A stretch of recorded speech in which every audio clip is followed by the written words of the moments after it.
The inflammatory response occurs following invasion by foreign microbes with direct tissue injury or in response to systemic stress such as hypothermia or hypotension. Multiple cellular pathways function simultaneously in an attempt to limit further injury and spur healing. While localized inflammatory response can be beneficial, major bodily insult can result in a dysregulated, inappropriate inflammatory response. The outcome can be catastrophic. It has become evident that the body's response to injury is often as important a determinant in patient outcomes as the initial injury itself. Surgeons exist in a world of acute and chronic inflammatory response. The mechanisms regulating initiation, mitigation, and potentiation of the inflammatory response are critical to understanding the many phenotypes of a patient with a local reaction to surgery. Systemic inflammatory response syndrome, SIRS, multisystem organ failure, and chronic critical illness. Components of the inflammatory response. The immune system is comprised of multiple cellular lineages, hormones, and signaling molecules functioning simultaneously. The balance between pro and anti-inflammatory pathways is essential for healing. Cells of the immune system, neutrophils. The neutrophil, a type of polymorphonuclear PMN leukocyte, is a potent mediator of acute inflammation and often the first cell type recruited in response to injury and infection. As a circulating PMN leukocyte, neutrophils have a short half-life of approximately 8 hours. The longevity of the neutrophil is increased in response to inflammatory signals, although the exact duration is a topic of debate. Neutrophils are continuously produced in the bone marrow in response to granulocyte colony stimulating factor, GCSF, and their production is regulated by interleukin-17 from T cells and IL-23 from macrophages. The neutrophil undergoes a process of tethering, rolling, adhesion, crawling, and transmigration to move from the bloodstream to the tissue, figure 3.1. Neutrophils contain 3 types of pro-inflammatory granules: azurophilic primary granules, specific secondary granules, and gelatinase tertiary granules. Proteolytic contents of these granules can be released extracellularly or into the intracellular phagosome to aid elimination of invading microbes. Neutrophils also release fiber meshwork to which histones, proteins, and enzymes adhere.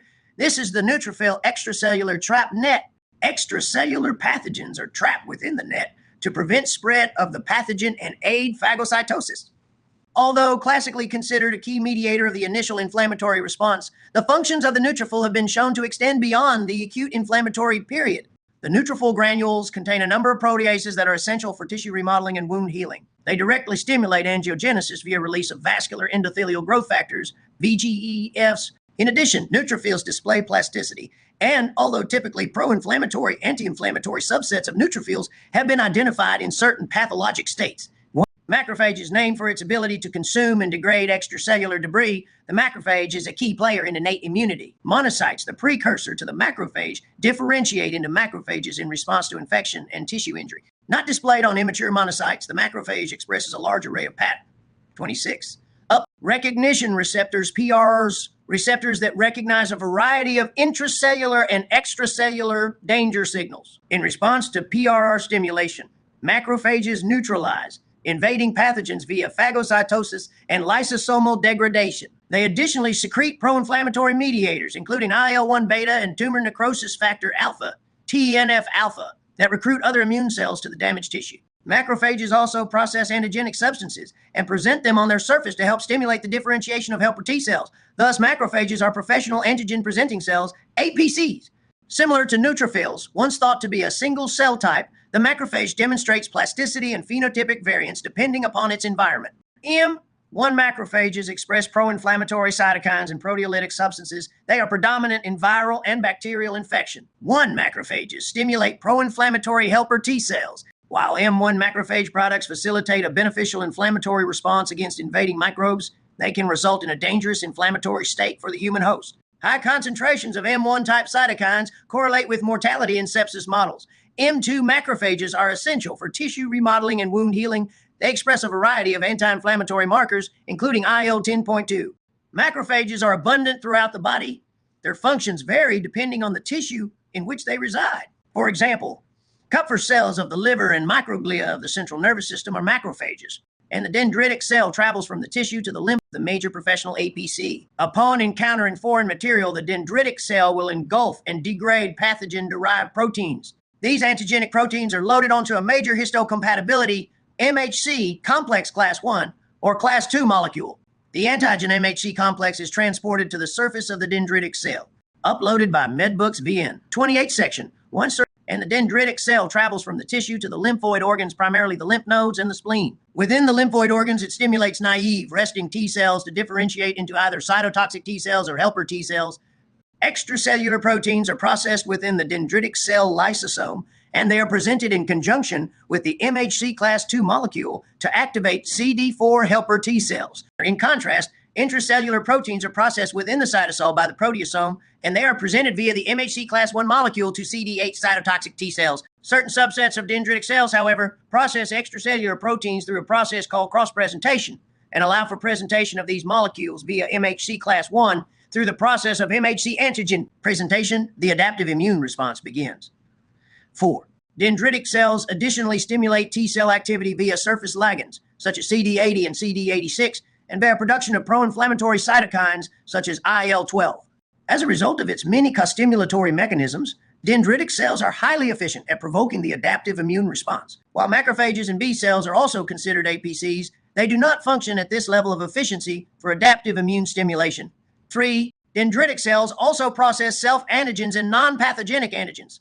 Presentation of this antigen type to a naive T cell induces the regulatory T cell, an immunosuppressive type cell essential for tolerance and immune homeostasis. Disorders of this pathway result in autoimmunity to self-antigens and allergy response against non-pathogenic environmental material. The fact that dendritic cells use similar machinery both to induce an active immune response to foreign pathogens and to induce a tolerant response towards self-antigens is an interesting paradox and an area of interest in cancer immunobiology. Tumor cells can be considered master evaders of the immune system. One of their many and only partially understood mechanisms of immune evasion is via inhibition of dendritic cell function. Dendritic cells and B lymphocytes are the primary effector cells of the adaptive immune system. T cells are the primary effector cell of the cellular immune response, while B cells primarily mediate the humoral immune response. T and B cells are unique in their ability to recognize specific antigens and rapidly respond through clonal expansion. T and B cells are essential for the development of immune memory. T cell activation is a complex, multifaceted process. It can be simplified to 3 key steps. While keeping in mind that activation of the immune system is not a linear process, multiple events involving multiple cell types take place simultaneously. There are many branch points within the pathway that influence the ultimate outcome. Once transported to the lymphoid organs, mature dendritic cells present antigen MHC complexes to naive T cells. Antigens derived from cytosolic proteins are presented via the MHC class I molecule. The antigen MHC class I complex activates CD8 cytotoxic T cells. Antigens derived from extracellular proteins are presented via the MHC class II molecule. The antigen MHC class II complex activates CD4 helper T cells. Whereas MHC class I molecules can be found on all nucleated cells, MHC class II is confined to APCs. Although consistent with classic teaching, emerging research indicates that the formation of antigen MHC complexes is not so straightforward. Recent studies have shown that activation of certain PRRs can alter whether a protein is loaded onto an MHC class I or MHC class II receptor following uptake. For example, toll-like receptor 4 or TLR4 is a PRR most famous for its role in recognizing lipopolysaccharide, a key component of the cell wall of extracellular gram-negative bacteria. Activation of TLR4 at the cell's surface transiently results in an increase in cross-presentation and thus an increase in loading of antigenic peptides onto MHC class I molecules with activation of CD8 cytotoxic T cells. However, once engulfed within the endosome, TLR4 switches to promote loading of antigenic peptides onto MHC class II molecules. This ultimately promotes a CD4 helper T cell predominant immune response. 4. As self-antigens and benign environmental antigens are able to be loaded onto MHC molecules, presentation of the antigen MHC complex alone is not sufficient to activate the adaptive immune pathway. Costimulatory molecules are additionally necessary for full T cell activation, most notably CD80 and CD86, located on the activated dendritic cell, and its interaction with CD28 upon T cells, figure 3.2. Stimulation of CD28 pathways results in a lower threshold for T cell activation and production of IL-2.4. Cytokines are also essential for full T cell activation, and the innate cytokine milieu varies based upon the type of PRR that has been stimulated. IL-12, IL-6, and TNF-alpha potentiate acute inflammation and influence T cell differentiation. IL-1 is essential for upregulating the acute phase response. Interferon FM type 1 drives an antiviral predominant response. and drives activation of CD8 cytotoxic T cells. In the context of CD4 helper T cells, IL-12 promotes differentiation of helper T cell type 1 Th1 cells. IL-4 promotes differentiation to Th2 cells. IL-6 and transforming growth factor TGF-beta promote differentiation of Th17 cells. TGF-beta can also promote differentiation to regulatory type T cells in the absence of infection. In summary, T cell activation is achieved by three key steps: presentation of an antigen MHC complex to a naive T cell by a mature dendritic cell, co-stimulation of the T cell by surface molecules located on the dendritic cell, and the presence of cytokines produced by cells of the innate immune system. 4. Each activated T cell produces a unique profile of cytokines to elicit a variety of downstream effects. Of the CD4 helper T cell lineage, the best characterized cells are Th1, Th2, and Th17 cells.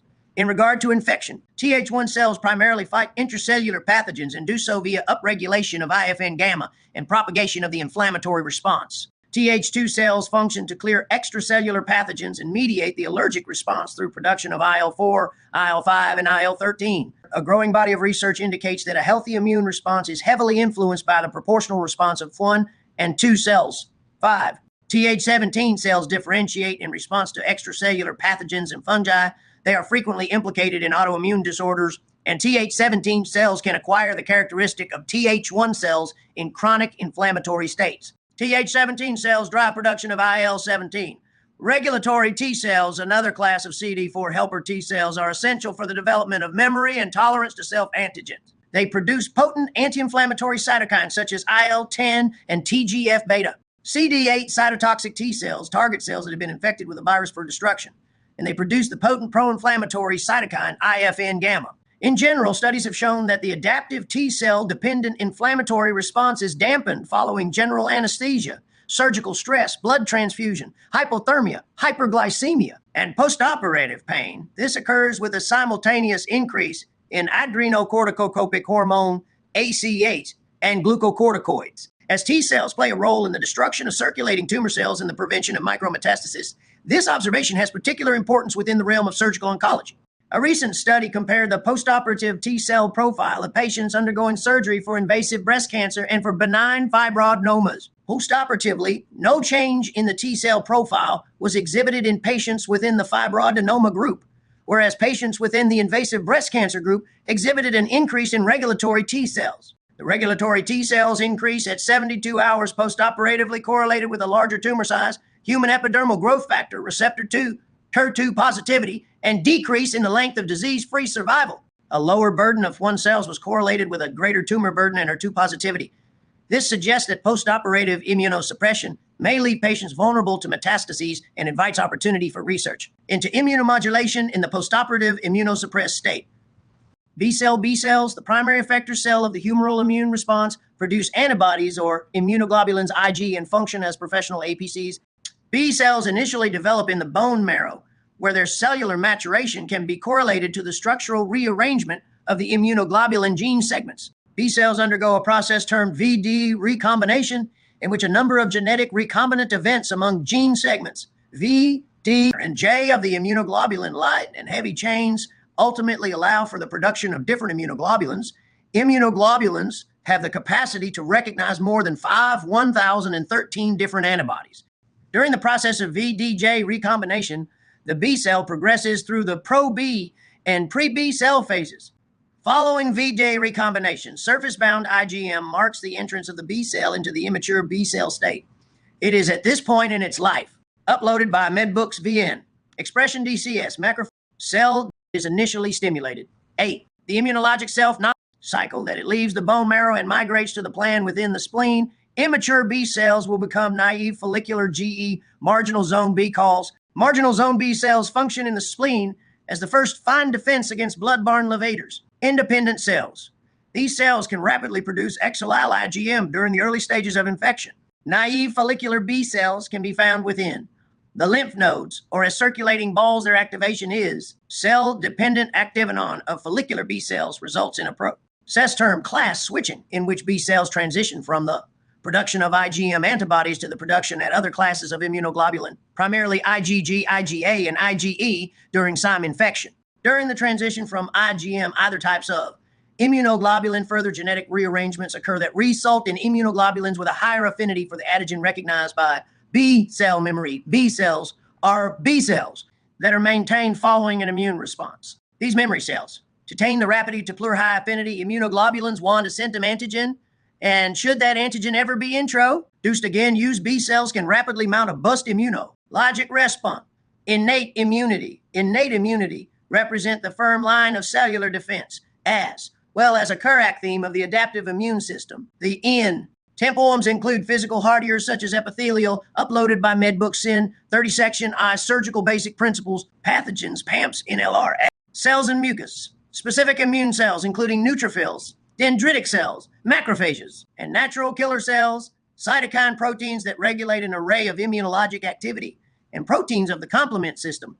While classic teaching posits that the responses of the innate immune system are largely nonspecific, recent evidence suggests a role for memory development within the innate immune system to allow for defense against reinfection in a T and B cell independent manner, as well as specificity of response based on the type of PRR that is initially stimulated.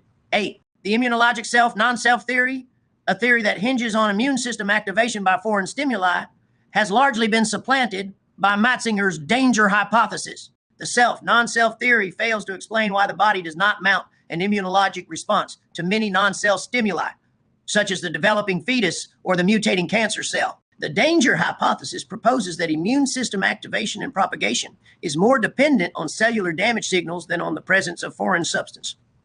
Cellular damage is communicated by danger signals known as danger-associated molecular patterns, DAMPs, also termed alarmins. Figure 3.3. Danger signals specific to foreign pathogens are termed pathogen-associated molecular patterns, PAMPs. The initial danger hypothesis suggests that cellular necrosis and decompartmentalization occur during times of severe cellular stress, leading to a passive release of alarmins. These alarmins are typically confined to the intracellular space and, furthermore, are not typically released during programmed cellular death or apoptosis. Newer theories suggest that severely stressed cells that are not undergoing necrosis are also capable of releasing alarmins in a more active manner by upregulation and overexpression. For example, IL-1 alpha, a well-studied alarmin, can sense chromatin damage and actively report this finding to neighboring tissue via increased IL-1 alpha secretion. In this instance, IL-1 alpha can report genotoxic stress taking place in a cell that has not yet lost plasma membrane integrity. 11. Toll-like receptors, DAMPs, are recognized by cellular receptors, broadly termed PRR, that are found on the cell surface or intracellularly. PRRs are evolutionarily conserved receptors that respond to specific PAMPs. These PAMPs are essential for survival from invading microbes and are not easily altered. Microbes are typically unable to alter PAMPs in an attempt to evade the immune system. The best characterized class of PRR involved in the inflammatory response is the toll-like receptor TLR family. The toll signaling pathway was initially characterized in Drosophila melanogaster. The toll protein had a known nuclear factor kappa, NF-kappa, dependent role in activation of B cells in response to lipopolysaccharide, a component of the gram-negative cell wall and a classic PAMP. IL-1, an important mediator of fever, T-cell activation, and the acute phase response had also previously demonstrated NF-kappa dependent signaling. The discovery that the IL-1 receptor, IL-1R, shared a homologous motif with the Drosophila protein, toll, marked a key advancement in the understanding of intracellular signaling pathways of the innate immune system.